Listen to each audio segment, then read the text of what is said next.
আপনার ডেপুটেশন আপনার একটু ভালো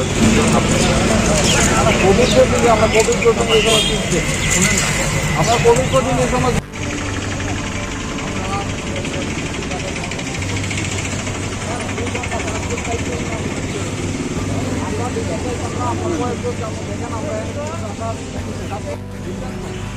আমরা বেশি চাইতাম না, আমরা কয়েকজন যাবো ওনার সাথে কথা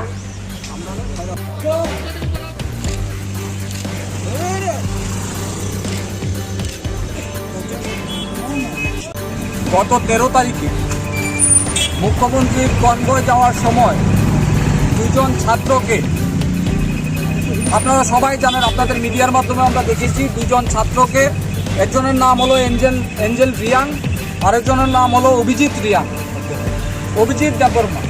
ওনাদের দুজনকে ডেকে এনে ট্রাফিক ভবনে এইভাবে বর্বরচিত আক্রমণ করা হলো। এখন পর্যন্ত বরখাস্ত করা হলো না। জবাব চাই, রাজ্যের স্বরাষ্ট্রমন্ত্রী ঘুমে আছেন, এখন পর্যন্ত কেন পুলিশ অফিসারদের যারা নির্যাতন করেছেন এখন পর্যন্ত কেন গ্রেপ্তার করা হলো না? আপনাদের মাধ্যমে জবাব চাই।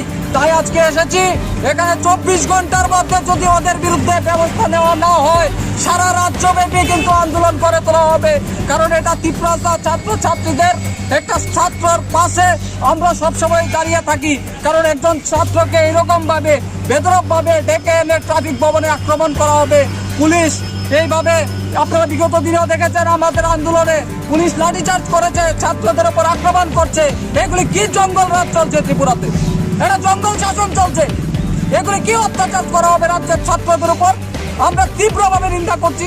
আজকে আমরা এসেছি, আমরা কথা বলবো এসপির নিকট। আমরা একটা মেমোরেন্ডাম সাবমিট করতে যাচ্ছি ত্রিপুরা প্রদেশ এনএসওর পক্ষ থেকে। 24 ঘন্টার মধ্যে আসামিকে গ্রেপ্তার করতে হবে এবং ওনাদের বিরুদ্ধে আইন অনুযায়ী যা যা ব্যবস্থা নেওয়ার ওদের নিতে হবে। না হলে আমরা 24 ঘন্টা পর কিন্তু সারা রাজ্যে আন্দোলন করে তোলা হবে। আমরা কিন্তু বসে থাকবো না, কারণ আমরা ছাত্রদের পাশে আছি। আপনারা দেখেছেন বিগত দিনেও আমরা ছাত্রদের স্বার্থে লড়াই করি। সুতরাং আমরা এসেছি, আমরা বলবো যে অবিলম্বে ওদের বিরুদ্ধে অ্যাকশন নিন। যেই ট্রাফিক অফিসার যারা এই ধরনের ছাত্রদের ওপর বর্বরচিত আক্রমণ করেছে তাদের বিরুদ্ধে অ্যাকশন ইমিডিয়েট নিতে হবে। তাই আজকে আমরা ছাত্র নেতারা, আমরা একটা প্রতিনিধি দল, আমরা একটা মেমোরেন্ডাম সাবমিট করব।